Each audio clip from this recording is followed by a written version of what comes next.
do templo, toda aquela descrição do templo que nós vemos lá nos livros do Antigo Testamento. Aquele templo enorme, muito bem designado, onde o pessoal poderia ir fazer sacrifícios, oferecer sacrifícios ao Senhor, direcionar suas orações ao Senhor. O rei Nabucodonosor destrói, leva todo mundo para o exílio na Babilônia e mantém eles lá, exilados, escravos, vivendo o que Deus não chamou o povo para viver. Porém, após 70 anos, os judeus voltam desse exílio, não livres, porém, sob o domínio do povo persa, domínio do rei da Pérsia. Apesar de dominados ainda, apesar dos escravos, a palavra vai dizer em Esdras que o Senhor tocou o coração do rei da Pérsia, tocou o coração do rei Ciro. O Senhor, a palavra diz que o Senhor despertou o coração do rei para autorizar, para decretar que os judeus voltassem a Jerusalém e começassem de novo toda aquela obra de reconstrução do templo, para que eles retomassem as orações, para que eles retomassem os sacrifícios, para que eles retomassem a adoração dentro do templo. Naquela época, o véu tinha se rasgado, não tínhamos a liberdade que nós temos hoje. Então, todo aquele povo tinha um direcionamento de como fazer, de que forma fazer, da hora que tem que fazer, da forma que precisa fazer, se está puro, se está impuro. Não era de qualquer forma que Deus aceitava sacrifícios. Então, o Senhor levanta o rei Ciro para autorizar o povo a retornar. O povo retorna para fazer a reconstrução do templo em Jerusalém. Eles continuam fazendo a reconstrução, cerca de 2 anos mais ou menos, mas eles não conseguem não só as coisas do Senhor, mas as nossas coisas também. Eu não consigo acordar de manhã como antes, eu não consigo fazer meu café como antes, eu não consigo trabalhar como antes, eu não consigo estudar como antes e direcionar a coisa do Senhor, eu não consigo orar como antes, não consigo jejuar, eu não consigo me dedicar, eu até vou para a casa do Senhor, eu até vou à igreja, eu me ajoelho quando tenho que me ajoelhar, eu oro quando tenho que orar, eu dou glória a Deus quando tenho que dar glória a Deus, mas quando eu volto para minha casa, está tudo da mesma forma que eu deixei quando eu saí. E uma das coisas que me chamou muito a atenção é quando o Senhor ele fala: acaso é tempo de vocês morarem em casa de fino acabamento, enquanto a minha casa continua destruída? Naquele tempo, a casa do Senhor era um templo como esse, templo de pedra, templo de tijolo, templo parede, que estava destruída. Mas a palavra do Senhor vai nos dizer em 1 Coríntios 13:16 que a casa do Senhor somos nós. Acaso não sabeis que o vosso corpo é templo do Espírito Santo? Glória a Deus. Vocês são templo sagrado. Então, eu me pergunto diversas vezes: que Deus grande é esse? Que Deus é esse que sai de lá através do Espírito Santo, da morada dele, e vem morar dentro de mim, vem morar dentro de você? Um ser humano fraco, um ser humano falho, um ser humano que erra, um ser humano inconstante, que tá, não tá, quer, não quer, ora, não ora, mas ainda assim ele diz: vocês são templo sagrado, vocês são morada do Espírito Santo.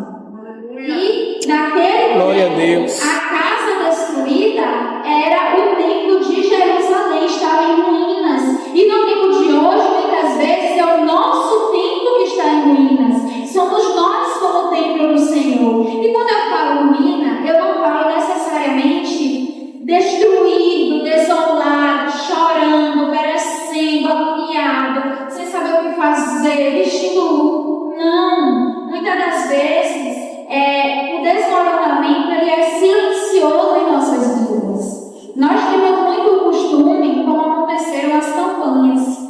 As primeiras campanhas eu ainda não estava aqui, mas o pastor Isaac mandava para mim os vídeos, as fotos, a igreja cheia, uma coisa linda, lotada, todo mundo vindo, quinta-feira, vindo. E quando eu cheguei, eu presenciei também uma igreja cheia, uma igreja lotada, as pessoas vindo, engajadas. E com o passar do tempo, as pessoas vão esfriando, porque é natural As pessoas se esfriam, nós nos esfriamos por diversos motivos. Seja porque a gente ainda não conseguiu aquilo que a gente queria, ou porque a gente conseguiu, mas não é ainda o que a gente queria.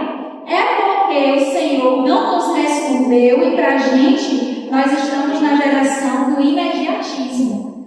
E a geração do imediatismo, que é chamada de geração Z, é aquela geração que tem tudo na palma da mão. E aí quer tudo muito rápido, e aí quer tudo logo, e aí quer tudo em um clique. Só que o Senhor não está incluso no tempo da geração Z. O Senhor tem o tempo dele. Deus ele tem o kairos dele, ele trabalha no tempo dele. Então, se o Senhor responde, amém. Se o Senhor decide que não é tempo de responder, amém, não tem. Glória a Deus. Para entender que o Senhor vai falar de acordo ao que ele quiser e se ele quiser. Porque o Senhor deixou Jó reclamar. Reclama. Vai, reclama, se ira, rasga a roupa, se desespera, porque eu vou falar quando eu quiser. E quando o Senhor fala com Jó, ele vai dizer as grandezas que ele é capaz de fazer e vai dizer: você nem é capaz de compreender quem é você, Jó, para contender comigo. Então, às vezes, a gente se perde agoniado, indeciso, querendo respostas de coisas que não vão vir agora, não adianta espernear. E nós, por sermos imaturos, deixamos essa falta de resposta nos esfriar. Nós muitas vezes guiamos a nossa vida com Deus em respostas de Deus, em fazer de Deus, em atuar de Deus. Mas se Deus não quiser fazer e não quiser atuar, o nosso papel como filhos é esperar e continuar.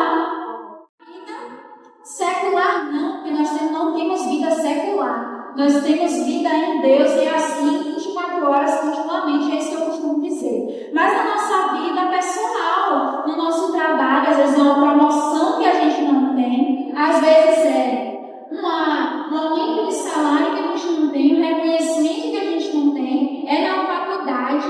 Eu lembro que na faculdade eu cursava psicologia em Salvador e um professor meu de história, ele falou que ele entrou em perseguição contra uma aluna cristã da UNEB, que é uma universidade lá da Bahia, a universidade lá de Salvador, entrou em perseguição porque percebeu que ele estava tentando converter os outros alunos na universidade.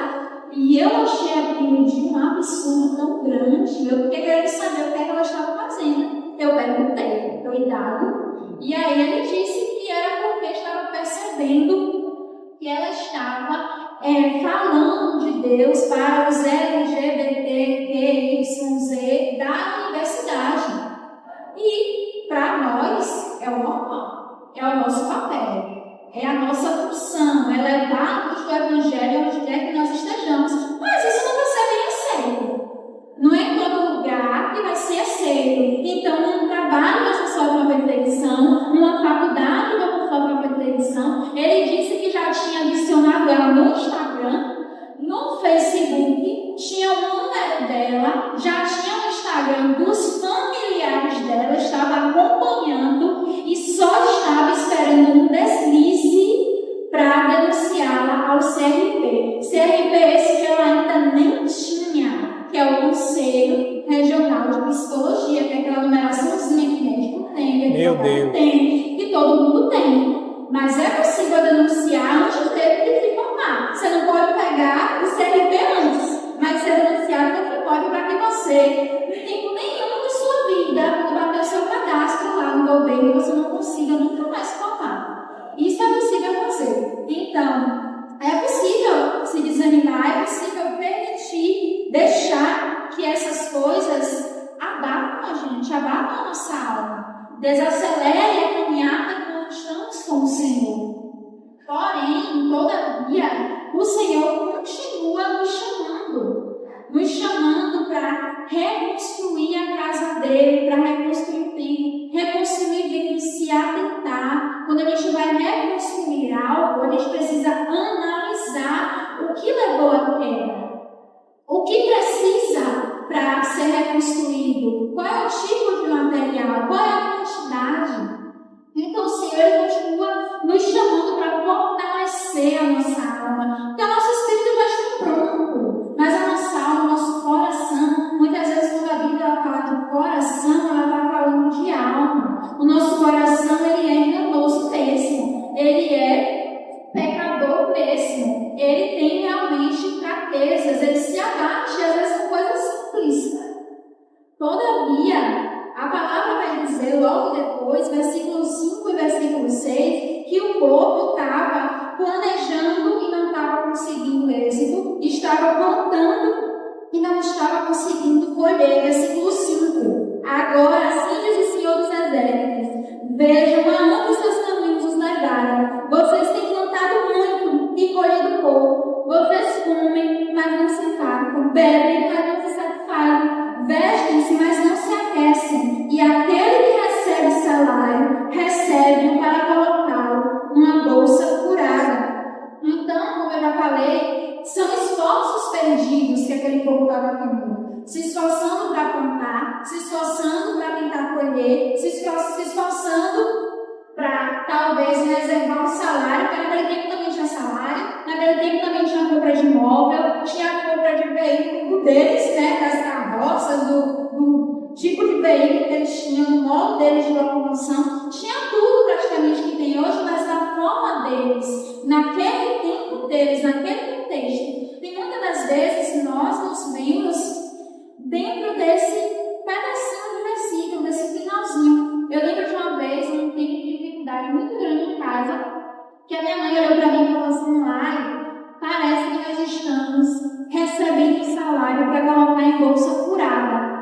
E eu ainda não conhecia essa palavra, ainda não conhecia essa passagem, mas depois eu conheci, depois eu entendi. E eu falei: mãe, vamos analisar o que a gente está fazendo. No sentido mesmo, com o foco de manter a casa, de prosperar, de conseguir se alimentar, de conseguir beber, de conseguir pagar água, pagar energia, de conseguir ter uma vida melhor. Hoje, graças a Deus, nós sabemos que todos nós aqui temos uma vida próspera e abundante no Senhor, em nome do Senhor Jesus. Glória a Deus, aleluia. Nós nos esforçamos mais para conseguir o básico. Nós nos esforçamos para prosperar além do que o Senhor já tem nos dado. Porém, esses esforços, eles não podem ultrapassar para o que o Senhor nos chamou. Eu não estou dizendo que a gente não vai conquistar. Essa não é a nossa visão, essa não é a visão dos nossos líderes, essa não é a visão da igreja. Conquiste, compre, ganhe, dê, prospere, seja abençoado em nome de Jesus. Mas nós, enquanto buscarmos as bênçãos e não o abençoador, alguma coisa vai faltar. A gente vai bater na parede e não vai conseguir. Provavelmente já aconteceu com os irmãos, mas também já aconteceu comigo. De buscar, de tentar, de guardar, de ir lá, ter dinheiro para comprar, ter a proposta para fazer, ter o que conseguir, ter como conseguir e não conseguir, porque a porta estava fechada. Agora, por que a porta estava fechada? Porque muitas das vezes nós deixamos de focar primeiro na casa que o Senhor quer construir. Antes da gente ter uma bela casa, antes da gente ter um belo carro, antes da gente sair desbravando o mundo, e a gente deve mesmo desbravar, o Senhor vai olhar para dentro de cada um de nós e ver um coração contrito à vontade dEle, ver um coração rendido à vontade dEle, ver um coração que vai dizer: Senhor, é tudo para o louvor do Teu nome, é tudo para o louvor da Tua glória. Glória a Deus, aleluia. Quando a gente está em escassez, é muito fácil a gente falar com o Senhor, pensar no Senhor, buscar o Senhor. É o momento que a gente fica mais crente. Eu já falei isso, inclusive, com Deus. Eu disse: Deus, de vez em quando eu até gosto de passar umas pelejas, porque eu gosto de ser crente. Crente mesmo de verdade. Porque a gente ora, porque a gente levanta de madrugada, porque a gente reúne tudo do lar. Tudo do lar. Vamos orar, reúne a família e ora. Pega as pessoas para orar por nós.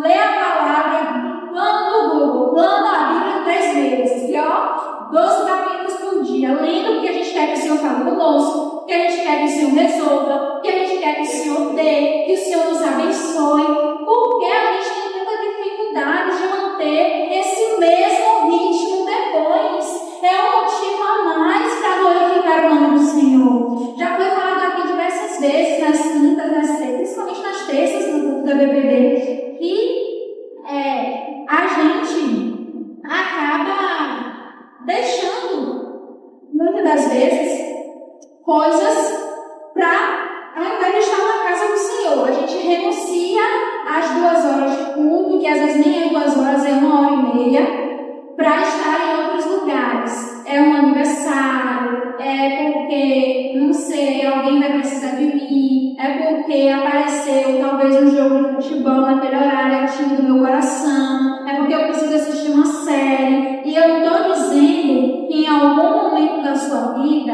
no seu ano na igreja, não apareça algo que te impeça de estar na casa do Senhor. É normal, imprevistos acontecem. O problema é quando nós deixamos de ter prazer em estar, para ter prazer em não estar, porque tudo é um motivo para não ir. Tudo é um motivo para não estar na casa do Senhor, porque a gente deixa de buscar o abençoador, porque está tudo bem, porque está tudo bom, porque minha dispensa está cheia, porque o meu carro está na garagem, porque eu estou sendo próspero. E infelizmente não funciona dessa forma.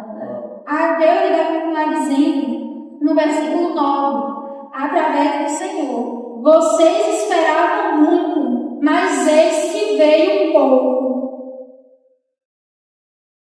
E o que vocês trouxeram para casa eu dissipei como sopro. E por que eu fiz? Pergunta o Senhor dos Exércitos. Por causa do meu tempo, que ainda está destruído, enquanto cada um de vocês se ocupa com a sua própria casa. Muitas vezes, uma vida de aparência, ela vai enfraquecer a nossa estrutura. Porque a gente vem para a igreja sorrindo. Ninguém sabe a olho nu como está a nossa vida espiritual, como está a nossa vida com Deus. Se a gente orar muito, se a gente orar pouco, se a gente orar a Bíblia naquele dia, se a gente não orar a Bíblia naquele dia. Na casa do Senhor, todo mundo é crente, amém, glória a Deus. E assim tem que ser, todo mundo adorando mesmo. Porém, a gente reclama que a bênção não vem, que a bênção não acontece, sendo que às vezes os principais culpados são nós mesmos. Por estar buscando as coisas certas, muitas vezes, da forma errada. Apresentar os seus pedidos ao Senhor, colocar os seus desejos diante do Senhor. O Senhor vai contemplar o desejo do seu coração. E nesse depositar os desejos, nesse entregar os desejos, nesse colocar os desejos diante do Senhor, eu me lembro do Pai Nosso, a oração que Deus nos deixou como modelo. Pai Nosso que está no céu, santificado seja o vosso nome. Venha a nós o vosso reino, seja feita a vossa vontade, assim na terra como no céu. O pão nosso de cada dia nos dai hoje. Jesus está dizendo: olha, antes de pedir, glorifica o nome do Senhor. Antes de pedir, exalta o nome do Senhor. Adora Ele, diz que é dele tudo, que vem o reino dele, que você aceita, passa na terra como no céu, que você aceita a vontade dele na sua vida. Primeiro, diga ao Senhor que vem a vontade dele, que vem o desejo dele para você. E aí você vai e pede. Dá-nos o pão de cada dia, nos abençoa. E muitas vezes somos responsáveis por reter as bênçãos. E no finalzinho do versículo 11, vai dizer assim: o trabalho das mãos de vocês foi prejudicado. O trabalho das mãos daquele povo, a luta que aquele povo estava tendo para prosperar em suas vidas pessoais, foi prejudicado. E está claro que era porque eles estavam deixando as coisas do Senhor, deixando o zelo pela casa do Senhor, deixando a vontade. Eles não estavam nem mais fazendo sacrifícios. As orações dele até estavam direcionadas a Jerusalém, mas na época de conexão com Deus, a modo de conexão com Deus naquela época eram os sacrifícios, a forma de pedir perdão, a forma de agradecimento,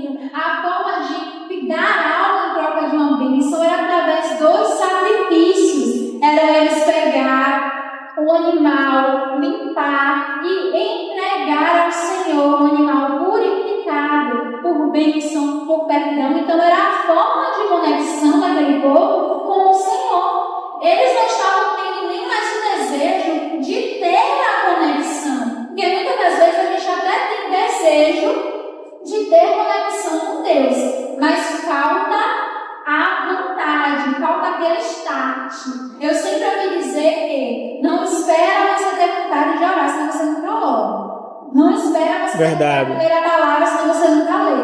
Não espera ter vontade, não. Acorda de manhã, lá em casa ainda não tem televisão. Então, se eu não acordar de manhã e colocar uma ministração, colocar um podcast cristão, colocar um louvor, eu fico pronta dentro de casa, eu fico num silêncio absoluto. Então, a primeira coisa que eu faço, eu acordo, eu já vou botar um louvor, que é para me distrair, que é para ir entronizando. Ah, porque isso é perfeição. Não, porque isso não é perfeição. Muitas das vezes a gente tem que preencher os espaços da nossa vida com a presença do Senhor. Ah, mas eu vou ouvir louvor o tempo todo? Eu vou ouvir pregação o tempo todo? Não, você não vai ouvir o tempo todo, você não vai fazer isso o tempo todo, até porque na nossa vida nós temos diversas funções. Nós trabalhamos, temos família, tem esposa, tem marido, tem filho, tem uma casa para cuidar, tem um trabalho para fazer. Não é o tempo todo, mas existem espaços que nós preenchemos com outras coisas. Esses dias lá em casa, eu estava pensando, né? Eu passei a semana passada toda enjoando meu esposo, porque eu falei, olha, perguntei, ele falou assim, não sei o quê. Eu não sabia não sei o que aconteceu e ele não tinha me falado. Ele não me falou que aquilo tinha acontecido e a gente conversa, eu mesmo falo, eu sou toda doida, toda hora dele não é. Mas a gente conversa e alguma coisa ele deixou de me falar. E aí eu não gosto de me falar, eu gosto de cônjuge, porque é minha alegria. Eu passo o dia todo em casa, porque eu trabalho de casa, ele trabalha na rua, eu fico em casa sozinho, já olhando para as paredes tudo branco. E aí eu preciso que você chegue e você converse comigo, senão eu vou endoidar. Eu fico dialogando no YouTube aqui, falando, com a chefe falando, com o pessoal falando, eu preciso que você converse comigo. E aí ele me falou, eu falei assim, olha, você sabe por que você não me falou? Porque você chegou no trabalho, você pegou seu celular. Porque você foi dar aula de karatê e quando você chegou, você pegou o seu celular. Ele falou, não foi por isso. Eu falei, foi por isso sim. Em resumo, resolvemos. Ele decidiu que ele chegou, ele não pode mais pegar o celular, ele não pode mais dormir, ele tem que conversar comigo. Mas o que é que eu entendi com isso? Às vezes a gente tem tempo. A gente tem tempo de fazer isso. O que acontece é que a gente não prioriza o tempo que a gente está no celular. Eu não sei nem explicar o que é um vício. Você pega o Instagram e você vai passando. Você diz assim, não, 1 hora para estudar é muito. Mas vai para o celular, você passa 3 nem vê. De repente você acorda 6 e já é 9. Você vai pegar seu celular 10 e já é 13. Você chega às 7, você está aqui no trabalho rapidinho e só vê um pouquinho. 10 horas. E aí todas as outras coisas ficaram para trás porque a gente não focou naquilo que era interessante. Então não é, eu não tenho tempo. Tempo a gente tem. Tempo a gente tem. Muitas das vezes o que nos falta é prioridade, é priorizar. Eu descobri que o Instagram tem uma ferramenta de bloquear. 45 minutos por dia, 1 hora por dia, eu já estou usando. 2 horas por dia. E assim é com outras coisas da nossa vida. O que falta não é tempo. Tempo nós temos. Nós só muitas vezes nos dedicamos à coisa errada. Para aquele momento, naquele momento. No versículo 12, vai dizer que não me dê. Eu não só vou ficar adorando, eu não tenho que olhar para orar, mas só para glorificar, e eu não vou brincar, não vou conversar, não vou fazer nada. Só vou adorar. Se for preciso você se posicionar em um momento somente de adoração, se posicione, mas obedeça e tema ao Senhor. E ouvir a voz do Senhor também me lembra ouvir a voz do profeta. Quantas vezes a gente pediu um aconselhamento ao pastor, ao apóstolo, e a gente fez diferente. A gente recebe o direcionamento e a gente faz diferente. Agora GPS. O GPS está dizendo para você ir por aqui, mas você sabe de um caminho por lá por trás que você consegue chegar mais rápido. O GPS, quando ele calcula a sua rota, ele vai ver o local que tem mais trânsito, o local que tem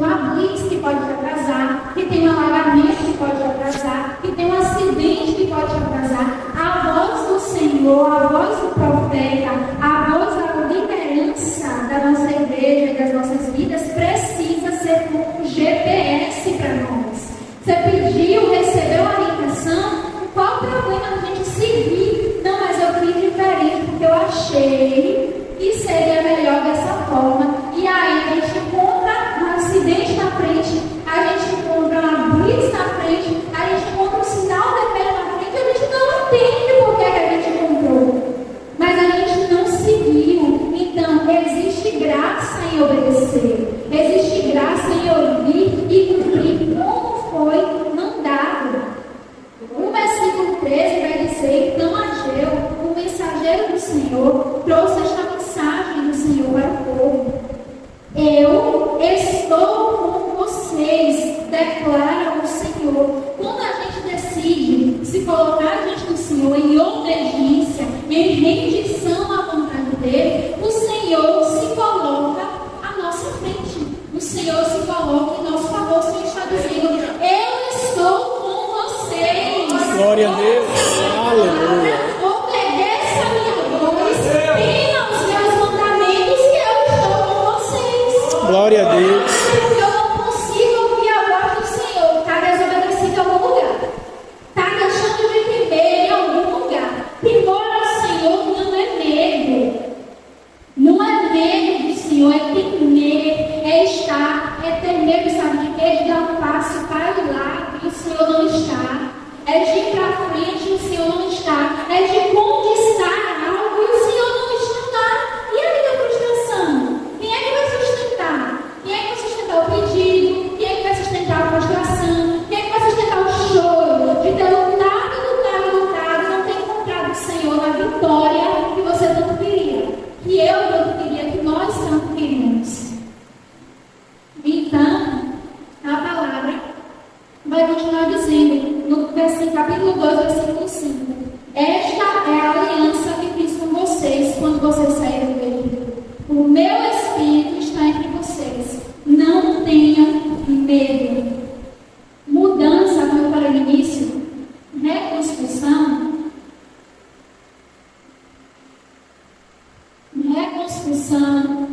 obra, mudança. Tem pessoas que trabalham com obra, que trabalham com construção, sabem que quebra tudo mesmo.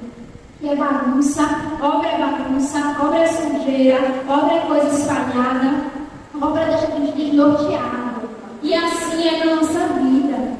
Quando o Senhor fala, meu Espírito está entre vocês, não tenham medo, eu trago para a minha vida da seguinte forma: olha, vai bagunçar mesmo. A mudança, às vezes, que eu e você precisamos fazer em nossas vidas, vai bagunçar, vai trazer transtorno. Não estou falando problema, mas aprendemos que nós temos aflições. Talvez a mudança que precisamos fazer em nossas vidas traga uma aflição, traga um descontentamento, traga um rebuliço, traga alguma coisa fora do lugar. É um amigo se afastando, é um parente que não quer entender a gente, é um favor que a gente às vezes vai precisar e a gente não consegue porque a gente é crente, porque a gente quer ser perfeito, porque agora, como foi falado no início, aprontou, mas agora é crente, agora está na igreja. Glória a Deus. Já pensou se não tiver saída? Já pensou se não tiver saída para quem apronta? Ainda bem que no final nós temos Jesus. Ainda bem que no final nós temos o Senhor que entregou a sua vida por nós e deixou o Espírito Santo. E eu gosto muito da palavra que ela vai dizer assim: ó, o Espírito te ensinará todas as coisas. O Espírito Santo é professor. Senhor, me ajuda, me mostra o que é que eu preciso mudar na minha vida. O que é que de repente está fora do lugar? O que é que eu preciso ajustar para ouvir tua voz de novo? O que é que eu preciso ajustar para voltar a caminhar para o Senhor? Provavelmente tem alguma coisa que está bagunçada dentro de nós. Quando a gente abre o nosso coração, o que já está bagunçado é que vai bagunçar ainda mais. Mas o Senhor está conosco. O Espírito do Senhor está Glória a conosco. Deus. Aleluia, Deus. O Espírito Santo, ele é especialista em reorganizar coisas. Quem já ouviu a voz de Deus com o Espírito Santo sabe que pode estar a bagunça que for, mas quando ele fala, a paz toma conta do nosso coração. Quando o Senhor se levantar no meio da nossa bagunça, no meio da nossa obra, no meio do nosso ajuste,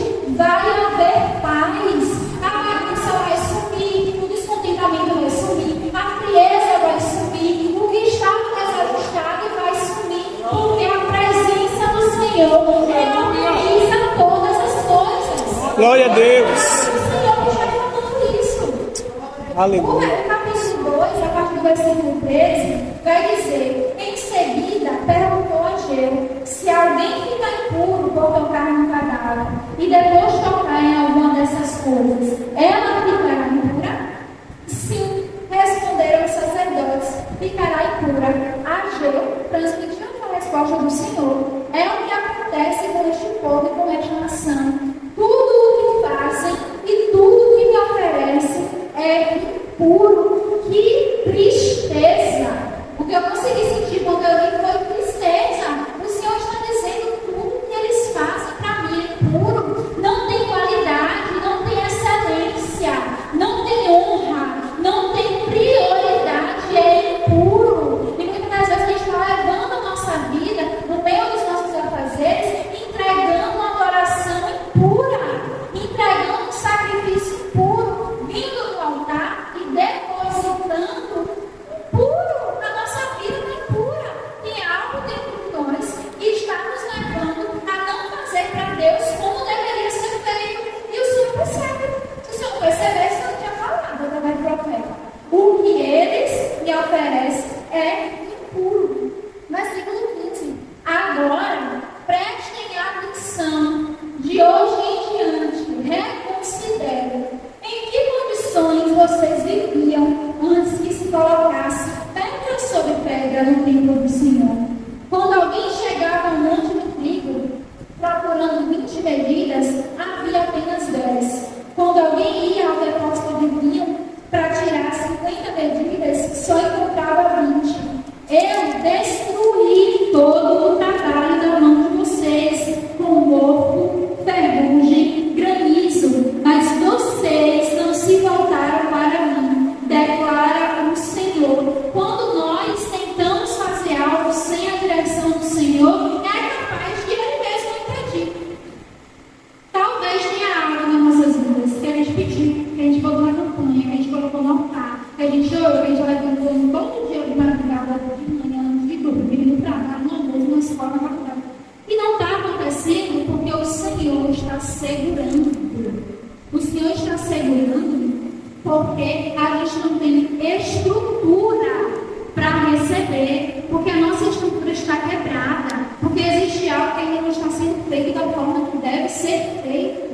Mas quando a gente coloca Jesus como peça principal, a palavra vai dizer em Efésios que nós estamos edificados na mesma fé dos profetas, através da pedra angular que é Jesus Cristo. O que é a pedra angular? É a pedra que se coloca antes da fundação, que vai sustentar o edifício, que vai sustentar a construção, que vai conectar as peças. Enquanto Jesus não for a pedra angular do nosso coração, vai ter pontas desconectadas, vai ter coisas que a gente não vai conseguir alcançar, que o Senhor vai dizer: não dou, não dou, não dou.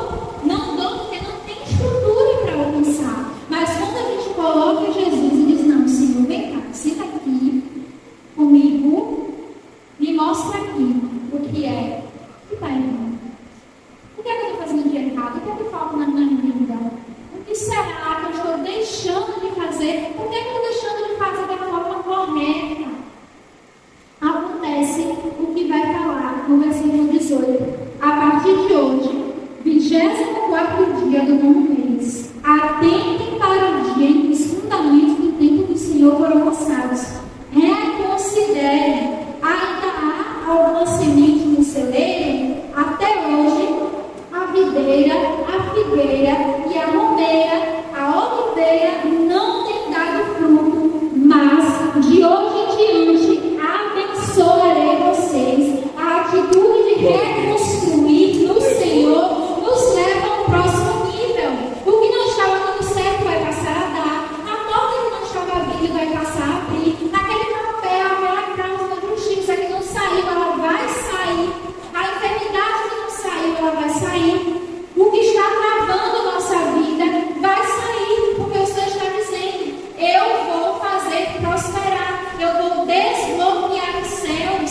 Então, para alcançar o novo nível, não só de prosperidade financeira, financeira, mas um novo nível no Senhor, um novo nível. É tão bom andar com Deus, é tão bom quando a gente está naquela pegada, que a gente está animado, que a gente vai, que a gente ouve o Senhor falar com a gente, que a gente pergunta e Deus responde, e a gente pergunta e Deus não responde também, mas a gente dá glória a Deus. Aleluia. É tão bom ter aquela chama acesa de se ajoelhar e orar, e começar o nosso dia dando primícia ao nosso tempo ao Senhor. Isso é tão bom, abrir a palavra e entender. Teve um tempo, pouco tempo atrás, que eu estava abrindo a Bíblia para não entender nada.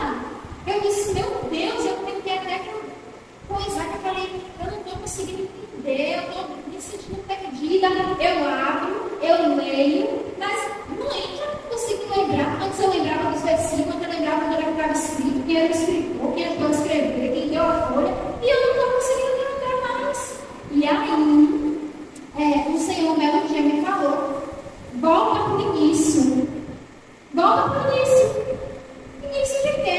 Aí eu Mateus, Marcos, Lucas, João. E a Bíblia ministrou de uma forma tão grande. Como assim voltar para o início? No Novo Testamento, vai poder ter lido 500 vezes, mas é porque às vezes a gente precisa resgatar o que a gente deixou de fazer. A gente precisa olhar para a nossa vida, parar, perguntar ao Senhor e voltar a fazer. Tornar a fazer o que a gente deixou, fazer melhor do que a gente tinha feito e tudo clareia em nossa vida. E o Senhor abençoa a nossa vida. Então, o próximo nível, ele está a um passo da reconstrução da nossa casa, da reconstrução do nosso interior. Então, que nessa noite, o nosso coração ele possa estar disponível ao Senhor, para aquilo que Ele quer fazer, para aquilo que Ele quer reconstruir, para coisas que nós deixamos de fazer e às vezes nós não sabemos que nós deixamos. Em nome de Jesus. E eu agradeço a oportunidade. Glória a Deus. Aleluia.